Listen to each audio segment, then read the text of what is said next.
मसीह यस्सु में आप सबकी सलामती हो। जैसा कि आपको वीडियो के टाइटल से पता चल ही चुका होगा कि आज का हमारा इन्वान है कि वो कलीसिया जिसकी बुनियाद खुदावंद यस्सु मसीह ने अपने रसूलों के ज़रिए रखी, उस कलीसिया का क्या नाम है, वो कलीसिया कौन सी है। और ये वो सवाल है जिससे हम सब का वास्ता कभी ना कभी कहीं ना कहीं ज़रूर पड़ा हुआ है। ये वो सवाल है जो हमारे इलाका में, हमारे लोगों में, हमारी कलीसियाओं में ट्रेडिशनली तौर पर रोमन कैथोलिक चर्च के साथ वाबस्ता किया जाता है। और ये माना जाता है कि जो इब्तदाई सबसे पुरानी कलीसिया है वो तो रोमन कैथोलिक कलीसिया है। लेकिन मेरे अजीज़ों, मैं आपसे ये सवाल करूँगा कि क्या आपका ये जवाब कि इब्तदाई मसीही कलीसिया जिसकी बुनियाद खुदावंद यस्सु मसीह ने और रसूलों ने रखी वो रोमन कैथोलिक कलीसिया है, क्या ये आप पूरे सबूत और हक़ाइक़ की बुनियाद पर कह सकते हैं?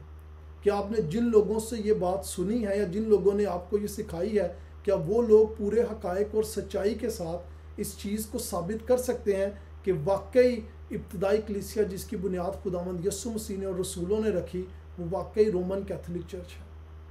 अगर आप इस चीज़ पर मुकम्मल तौर पर कॉन्फिडेंट नहीं हैं तो मैं आपसे दरख्वास्त करूंगा कि आप तारीख़ के पन्नों का रुख ज़रूर पढ़तें ताकि आपको पता चल सके कि सच्चाई क्या है और अफसाना क्या है। क्योंकि बहुत सारे लोग हैं जो अपनी लाइल्मी में सुनी सुनाई बातों पर कान धरते हुए इस चीज़ पर इत्तफाक करते हैं कि हाँ भाई, वाकई रोमन कैथोलिक चर्च जो है वो सबसे पुराना और इब्तदाई चर्च है। लेकिन मेरे अजीज़ों, मैं आपके पास कुछ ऐसे हक़ाइक़ आज रखूँगा जिनकी बुनियाद पर आप सोचने पर मजबूर हो जाओगे कि क्या वाकई रोमन कैथोलिक चर्च ही था जिसकी बुनियाद खुदावंद यस्सु मसीह और रसूलों ने रखी, या वो कोई और कलीसिया थी। सबसे पहली बात आपने ये देखनी है कि कोई शख्स रोमन कैथोलिक किस तरीके से बनता है। हम सब जानते हैं कि कोई शख्स मसीही तब बन जाता है जब वो अपने दिल से और अपनी ज़ुबान से इस चीज़ पर, यानी इस सच्चे ईमान पर इत्तफाक करे कि खुदावंद यस्सु मसीह खुदा का बेटा है और खुदावंद यस्सु मसीह हमारे गुनाहों की खातिर मसलूब हुआ। जब कोई शख्स इस चीज़ का इकरार करता है तो हम कहते हैं कि ये शख्स या फलां शख्स जो है वो मसीही है। लेकिन एक शख्स का रोमन कैथोलिक होने का क्या दावा है? एक शख्स किस तरीके से रोमन कैथोलिक बन सकता है? तो रोमन कैथोलिक बनने के लिए आपका 3 चीज़ों पर ईमान होना बहुत ज़रूरी है। सबसे पहली बात, आपका इस चीज़ पर ईमान के बाइबल मुकद्दस खुदा का कलाम है। दूसरी बात यह कि आप रोमन कैथोलिक चर्च के ट्रेडिशन पर आपका ईमान हो कि ये जो है ये खुदा की तरफ से है, और जो ट्रेडिशन है उस पर अमल करना आपके लिए उतना ही ज़रूरी है जितना ज़रूरी आपका बाइबल मुकद्दस पर अमल करना है। और तीसरा और आखिरी पॉइंट जो है वो ये है कि रोमन कैथोलिक पोप जो है उसके पास वही अथॉरिटी है ज़मीन पर जो आसमान पर खुदा बाप के पास है। अगर आप इन तीनों चीज़ों में से किसी एक चीज़ पर भी ईमान नहीं रखते तो आप रोमन कैथोलिक नहीं हैं।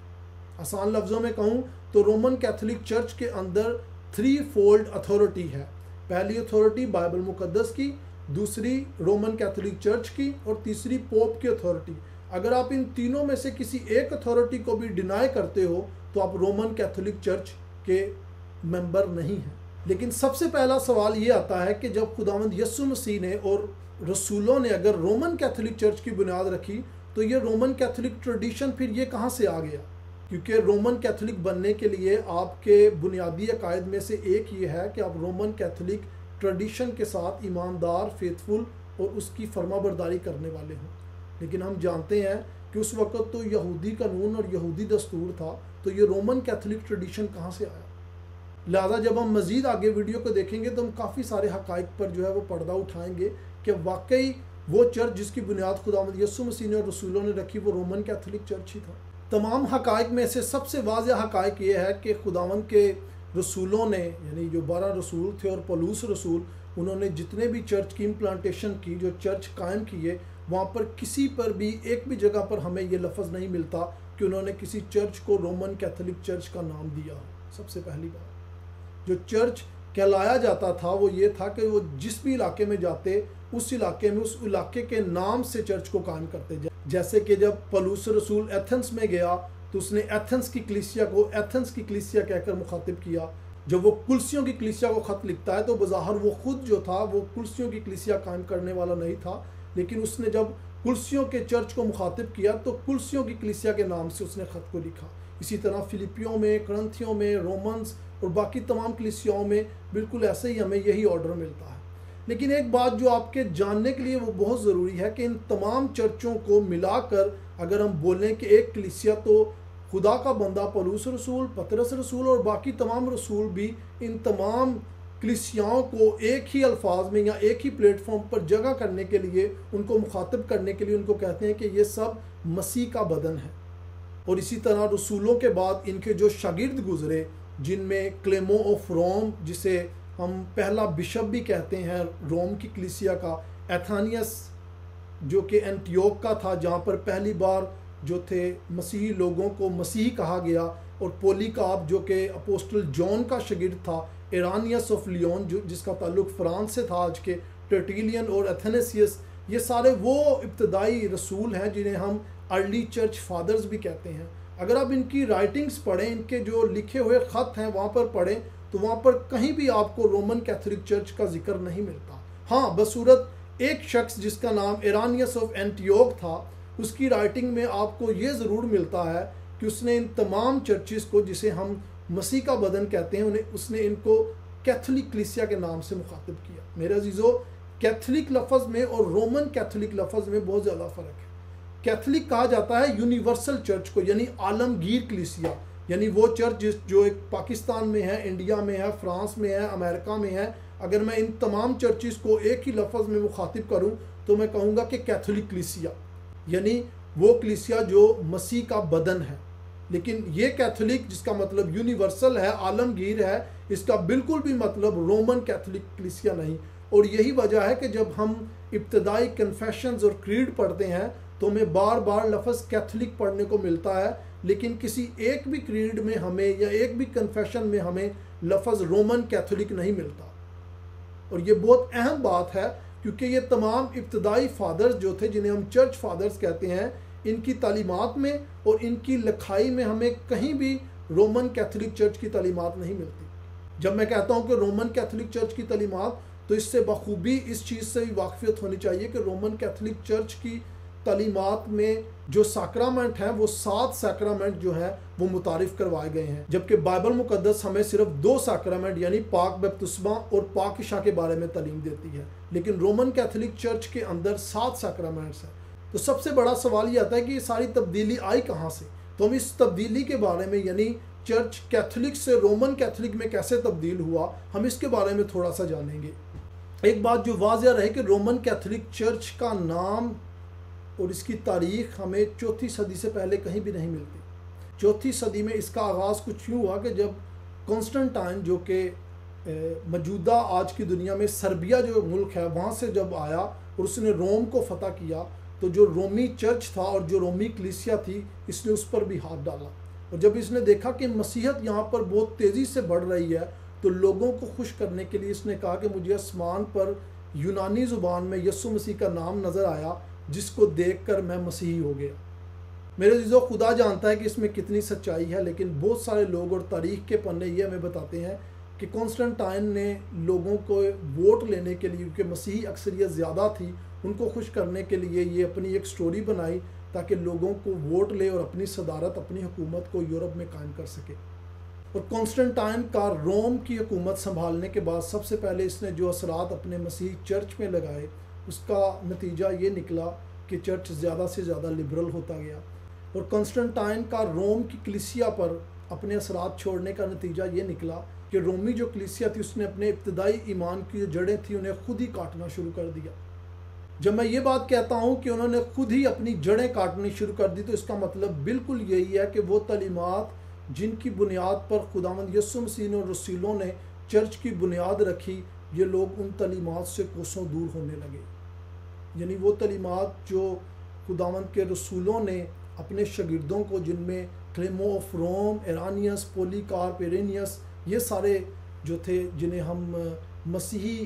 खादमीन कहते हैं या जिन्हें हम अर्ली चर्च फादर्स कहते हैं, इनकी तालीमात में हमें बज़ाहिर ये सारी ऑर्थोडॉक्सी जो है वो बड़े ऑर्डर के साथ मिलती है। लेकिन जैसे जैसे आगे चर्च कैथोलिक से रोमन कैथोलिक बनता है, वैसे वैसे हमें इन तालीमात से लोगों का दूर होना बज़ाहिर नज़र आता है। अगर आप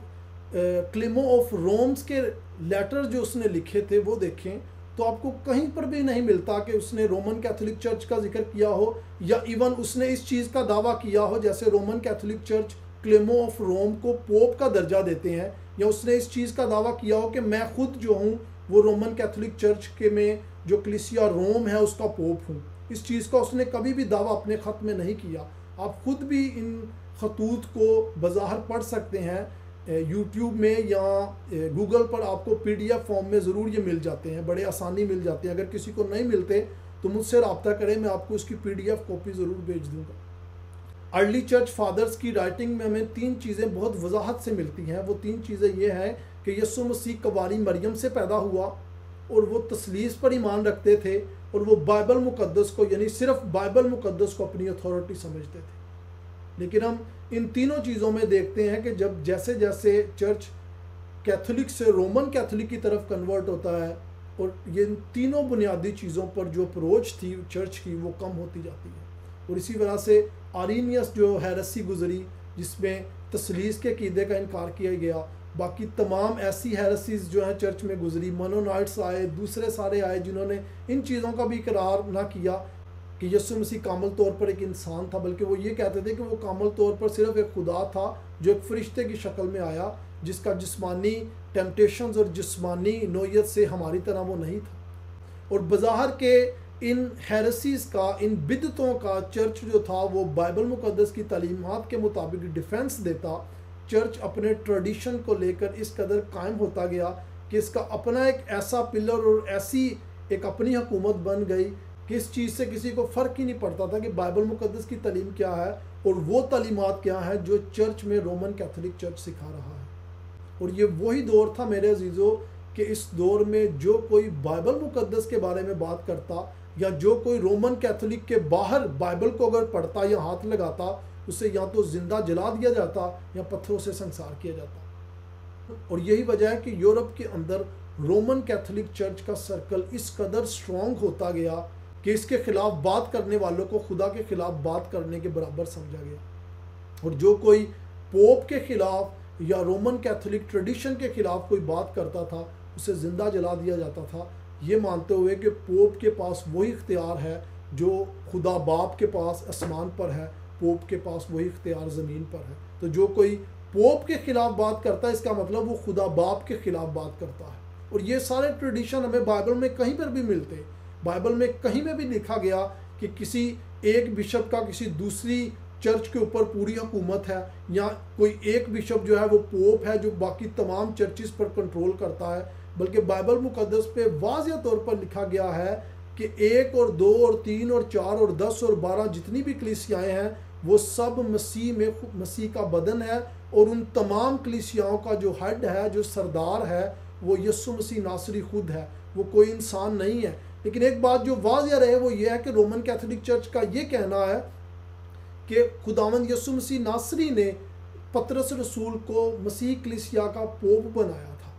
लेकिन मेरे अजीज़ों, ये बात बिल्कुल भी मिसअंडरस्टैंडिंग पर जो है वो मौकूज़ है। उसकी वजह यह है कि हम जानते हैं कि जब खुदा ने बागे अदन में आदम और हवा को रखा तो खुदा ने उनको ये हुक्म दिया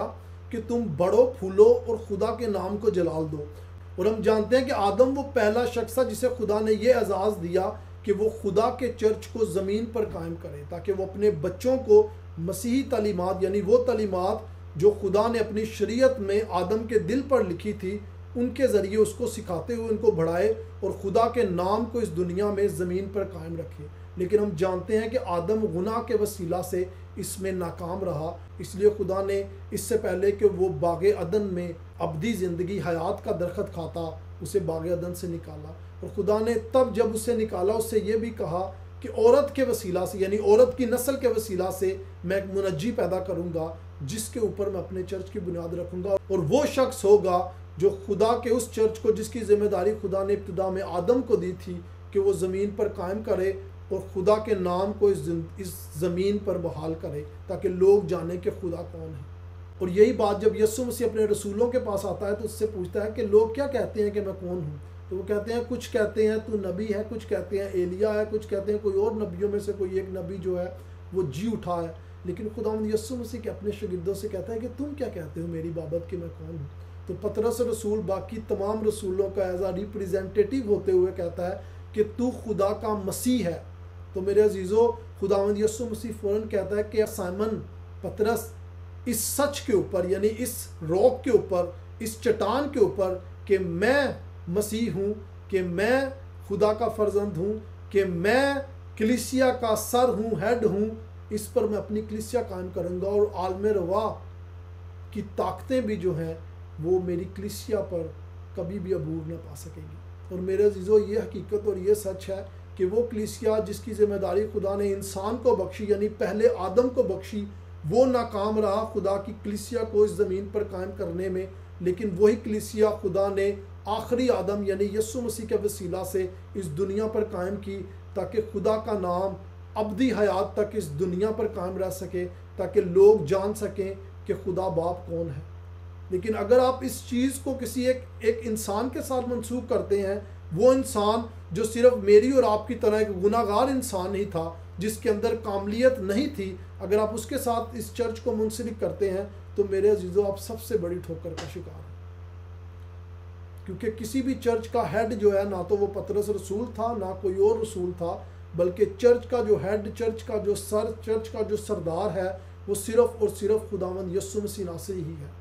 और इसी सच के ऊपर खुदावंद यीशु मसीह पतरस रसूल से कहता है कि इसी सच के ऊपर मैं अपनी कलीसिया कायम करूंगा, और दुनिया की कोई भी ताकत, ना आसमान की, ना ज़मीन की, ना ज़मीन के नीचे पानी की कोई भी ताकत उसको हिला सकेगी। लिहाजा चौथी सदी में जब कॉन्स्टेंटाइन रोमी कलीसिया पर यानी रोमी हुकूमत पर फतह पाता है, तो रोमी कलीसिया पर उसके असरात यूँ नज़र आते हैं कि वो तमाम बिदतें और वो तमाम खुदा जिनकी वो प्रस्तिश करता था साइबेरिया बल्गारिया में, वो उन तमाम को अपने साथ लाता है और मसीही लोगों को उनके दिल में अपनी जगह पाने के लिए उनको कहता है कि मुझे आसमान पर जो है वो यीशु मसीह का नाम नज़र आया, जिसको देखकर मैं मसीही हो गया हूँ। लेकिन उसका दावा सिर्फ ज़ुबान तक था मेरे अजीज़ों, वो दिल से इस बात पर भरोसा नहीं रखता था। क्योंकि अगर वो दिल से वाकई इस बात पर भरोसा रखता होता तो उसकी हरकत, उसके काम, उसकी बातें वाकई बदलती।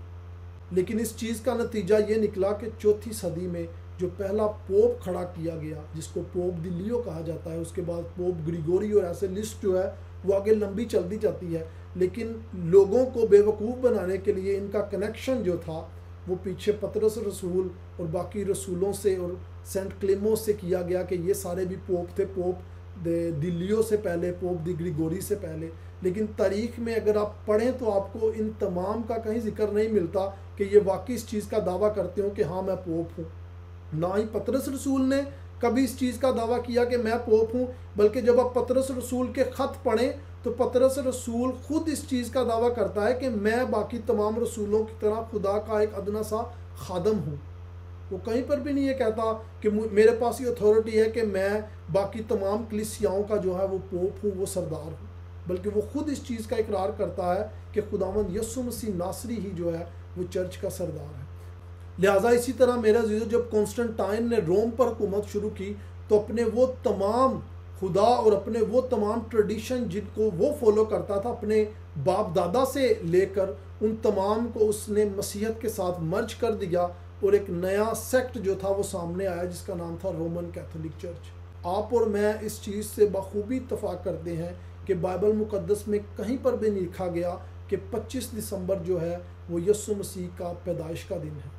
और ना ही हमारे पास इसका कोई रिकॉर्ड है किसी तारीख़ में बाइबल मुकद्दस की, या मसीही रसूली कलीसिया की तारीख़ में, या उनके शागिर्दों ने इसके बारे में कहीं कोई बात की गई हो। लिहाजा जब कॉन्स्टेंटाइन रोम पर अपनी हुकूमत करने लगा तो उसने रोमी चर्च के जो फेस्टिवल्स थे उनको भी बदला। उनमें जो सबसे पहली बात हमारे सामने आती है वो है 25 दिसंबर का इवेंट, जिसको उसने बाइबल मुकद्दस में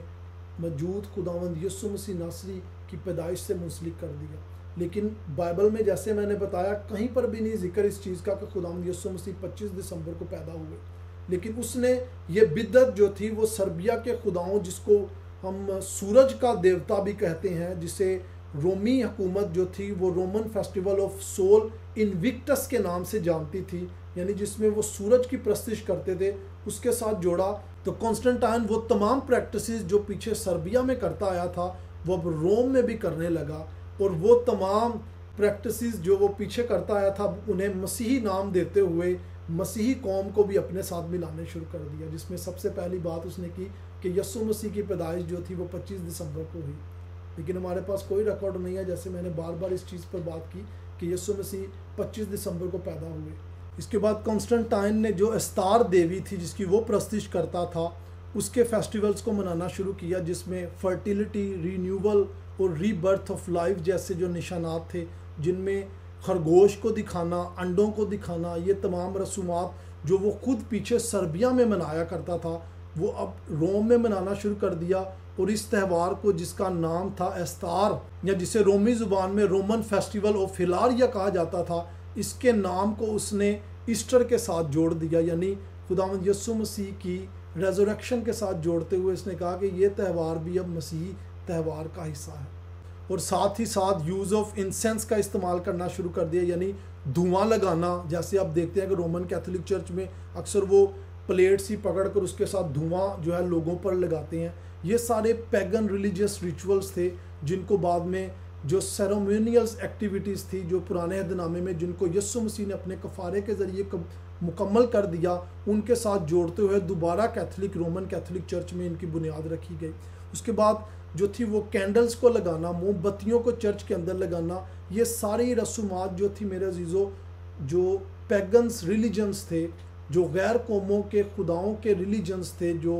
मज़ाहब थे, उनकी रसूमात थी, जिनको जो था कॉन्स्टेंटाइन ने जब दोबारा रोम पर फतह हासिल की तो इसने रोम में इन तमाम रिलीजन्स को वापस बहाल किया और इन तमाम रिलीजन्स को मसीहत के साथ जोड़ते हुए मसीही नाम दिए। और मसीही भोले भाले लोगों को, जिनको ये हुक्म और ये इख्तियार और ये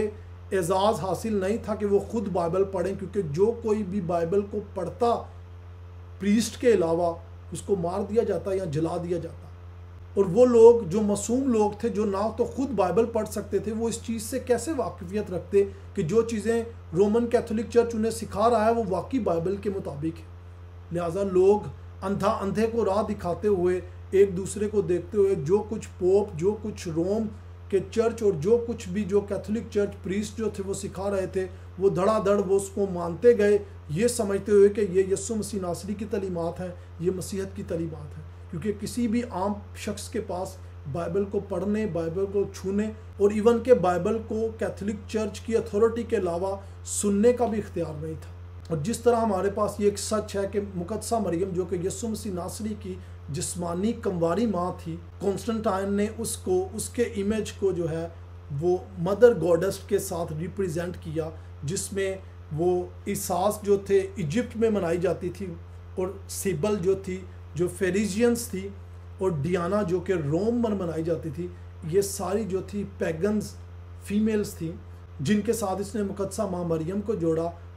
और इनके हाथ में एक छोटा बच्चा पकड़ा दिया। और यही वजह है कि आज भी रोमन कैथोलिक चर्च में आपको मुकद्दसा माँ मरियम का स्टैचू मिलता है, जिसने छोटा बच्चा वो अपनी गोद में उठाया होता है। लेकिन मेरे अजीज़ों, ये कहीं से भी दूर दूर तक भी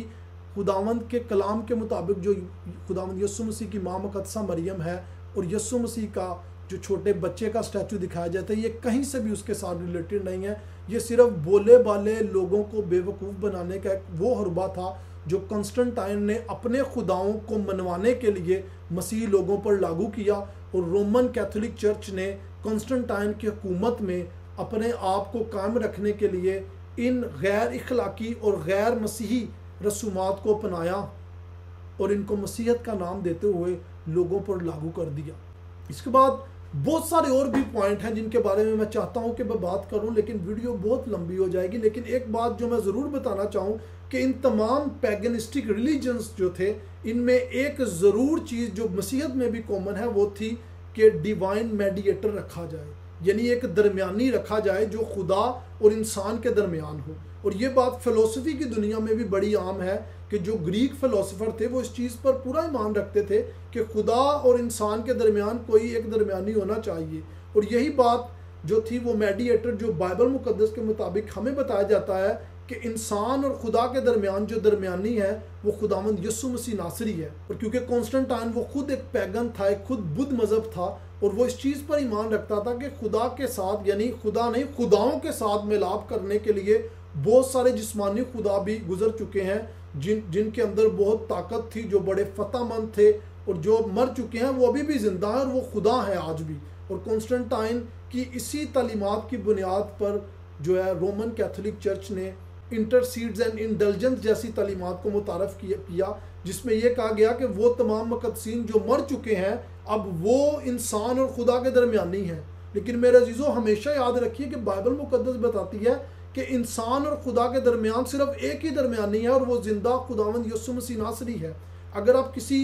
सेंट को, किसी मरे हुए इंसान को, किसी रसूल को, किसी नबी को, किसी औरत को या किसी भी और शख्सियत को खुदा और इंसान के दरमियान दरमियानी मानते हैं तो आप सिर्फ बुत परस्ती करते हैं और आपका ताल्लुक कॉन्स्टेंटाइन के बनाए हुए रोमन कैथोलिक चर्च पर है, ना कि मसीह कलीसिया पर और उसकी तालीमात पर है। और ये वो सारी तालीमात थी जिनका बाइबल मुकद्दस की तालीमात से बिल्कुल भी कोई वाकफियत नहीं थी। और तब के हमारे मसीही लोग जो वाकई हकीकी तौर पर खुदा के कलाम को सुनना चाहते थे और खुदा के कलाम पर अमल करना चाहते थे, वो लोग इन लोगों की गुमराही और इन लोगों की चालाकी और इन लोगों की अपनी बनाई हुई रसूमात पर अमल करते हुए इनको ये समझने लग गए कि शायद ये हकीकी मसीही तालीमात है। और यही वजह है कि आज भी बहुत सारे रोमन कैथोलिक चर्चिज़ में मौजूद लोग जो हैं, मैं मानता हूँ कि ऐसे हैं जो वाकई निजात याफ्ता हैं, लेकिन इन लोगों की और ऐसे लोगों की जो कॉन्स्टेंटाइन की बनाई हुई पैगनिस्टिक तालीमात को रोमन कैथोलिक चर्च में इंट्रोड्यूस जिसने करवाया, उन पर अमल पैरा है और वो ये समझते हैं कि शायद ये मसीही तालीमात है। मेरे अजीज़ों, मसीही तालीमात बड़ी सादा हैं और ये हक है हर मसीही के पास कि हर मसीही खुद बाइबल पढ़े। ये हक है हर मसीही के पास कि वो खुद दुआ करे और खुदा आप लोगों की दुआएं सुनता है। हर वो दुआ जो सच्चे दिल और ईमान के साथ की जाती है, हर वो दुआ जिसमें खुदा बाप, यीशु मसीह नासरी और पाक रूह को मुतारफ़ किया जाता है, वो दुआ खुदा के तख्ते अदालत में पहुंचती है और खुदा आपकी दुआ को सुनता है। आपको ज़रूरत नहीं है कि किसी मुर्दा शख्स से दुआ करें कि कोई मुर्दा शख्स हमारे लिए दुआ करे, या हम किसी ऐसे मुर्दा शख्स से कहें जो वाकई ईमानदार गुजरा हो। जैसे लोग कहते हैं मुकद्दसा मरियम हमारे वास्ते दुआ कर, सेंट पॉल हमारे वास्ते दुआ कर, सेंट एरेनियस हमारे वास्ते दुआ कर, saint Dominic, saint Augustine, saint Irenaeus, saint Athanasius हमारे वास्ते दुआ कर। ऐसा कोई भी सेंट, ऐसी कोई भी माँ मरियम, ऐसा कोई भी इंसान जो गुजर चुका हो, जो मर चुका है, वो आपकी दुआओं का जवाब नहीं देगा। आपकी दुआ सिर्फ और सिर्फ और सिर्फ और सिर्फ यीशु मसीह नासरी ही उसका जवाब दे सकता है। लिहाजा आप बुत परस्ती से बचें। और जो लोग आपको ऐसी तालीमात देते हैं कि मुर्दा लोगों के लिए बपतिस्मा लें, मुर्दा लोगों के लिए दुआ करें, या मुर्दा लोग हमारी दुआओं को सुनते हैं, आपके पास पूरा जवाब है कि आप ऐसे लोगों से पूछें कि वो ये सारी तालीमात आपको बाइबल में से बताएं। और मैं आपको पूरे दावे के साथ ये बात कहता हूँ कि बाइबल मुकद्दस में कहीं एक जगह पर भी नहीं ये बात लिखी कि आप किसी मुर्दा शख्स से जो आपका इंटरसीड है, जो आपका दरमियानी है, उससे दुआ करें। लेकिन अगर बाइबल में नहीं लिखी तो मेरे अजीजों, आप किसको सोच रहे हैं, किसको पूज रहे हैं, किसको देख रहे हैं? क्योंकि हमारी फाइनल अथॉरिटी पोप नहीं है, कैथोलिक चर्च ट्रेडिशन नहीं है, बल्कि सिर्फ और सिर्फ बाइबल मुकद्दस है। आप अपने लिए, अपने बच्चों के लिए, अपने इर्द गिर्द के लोगों के लिए जो आपकी सुनते हैं, एक कानून बना लें कि जो चीज़ बाइबल मुकद्दस में है वो आपके लिए, और जो चीज़ बाइबल मुकद्दस में नहीं है वो आपके लिए नहीं है। अब चाहे मैं कहूँ या कोई दूसरा पोप, बिशप, फादर या कोई भी और शख्स कह दे, वो सिर्फ झूठ बोलता है मेरे अजीजों। क्योंकि जो कुछ बाइबल मुकद्दस में है वही हक और सच है। और मैं ये नहीं कहता कि आप आंखें बंद करके जो मैं कह रहा हूँ सिर्फ उस पर अमल करें और आप आज ही रोमन कैथोलिक चर्च को छोड़ दें, बल्कि मैं आपसे ये कहता हूँ कि जो बातें मैं आप कह रहा हूँ आप खुद तस्दीक करें। ये ना देखें कि भाई मेरे फादर ने, साढ़े बाबूजी ने सानू गल दसती लिहाजा इल्हाम हो गया, बल्कि अपने बाबूजी से, अपने फादर से, अपने पास्टर साहबान से जो बातें मैं कह रहा हूँ आप इसकी तस्दीक करें। और अगर आपको किसी चीज़ में शक है तो जो इब्तदाई खादमीन के बारे में बताया, जो वाकई खुदावंद यीशु मसीह के रसूलों के शागिर्द गुजरे हैं, जिनमें क्लेमो दी रोम, इरानियस, पोलीकार्प, एथेनियस, ये सारे जो गुजरे हैं, आप इनकी राइटिंग्स पढ़ें। आपको इनमें कहीं पर भी रोमन कैथोलिक चर्च की ना तो तालीमात मिलेंगी और ना ही रोमन कैथोलिक चर्च का नाम मिलेगा। मेरे अजीजों, जो लोग आपको इस चीज़ से मुंसलिक करते हैं कि भाई सबसे पुरानी जो कलीसिया थी वो रोमन कैथोलिक चर्च है, वो सिर्फ और सिर्फ झूठ बोलते हैं। झूठ के सिवा कुछ भी नहीं है। ना ही आपको किसी कैटेकिज्म में इब्तदाई जो वाकई मसीहियों ने लिखी थी उनमें रोमन कैथोलिक चर्च का नाम मिलेगा, ना ही जो इब्तदाई फादर्स थे जिनको हम चर्च फादर्स कहते हैं। इसका बिल्कुल भी मतलब नहीं कि वो रोमन कैथोलिक चर्च के फादर्स थे। हम उनको चर्च फादर्स इसलिए कहते हैं क्योंकि ये वो लोग थे जिन्होंने इब्तदाई मसीह कलीसियाओं की बुनियाद रखी। लिहाजा आप पर यह फ़र्ज़ है कि आप इन तमाम चीज़ों की तस्दीक करें। अगर आपका किसी भी तरह का कोई भी क्वेश्चंस हो, जो बातें मैंने आपको बताई हैं इनके बारे में या इनके अलावा चर्च हिस्ट्री के बारे में, आप मुझसे कांटेक्ट कर सकते हैं, मुझे ईमेल कर सकते हैं, मुझे मैसेज कर सकते हैं और मैं आपको ज़रूर जवाब दूँगा। खुदावंद आपके साथ हो, खुदावंद आपको बरकत दे हो, खुदावंद आपको ये तौफीक बख्शे कि जो बातें मैंने आपको बताई हैं इससे पहले कि आप इन पर भरोसा करें, आप ख़ुद इसकी तस्दीक करें ताकि आप उस कामल सच पर अमल कर सके, उस कामल सच को कबूल कर सके जिसके वसीला से मैं और आप और हर एक मसीही जो है वो खलासी पाता है। क्योंकि खुदावंद का कलाम वाज़िह है कि सच्चाई से वाकिफ़ हो और सच्चाई तुम्हें आज़ाद करेगी। खुदा करे कि आप इस सच्चाई से वाकिफ़ हों और यही सच्चाई आपको और आपके बच्चों को आज़ाद करे।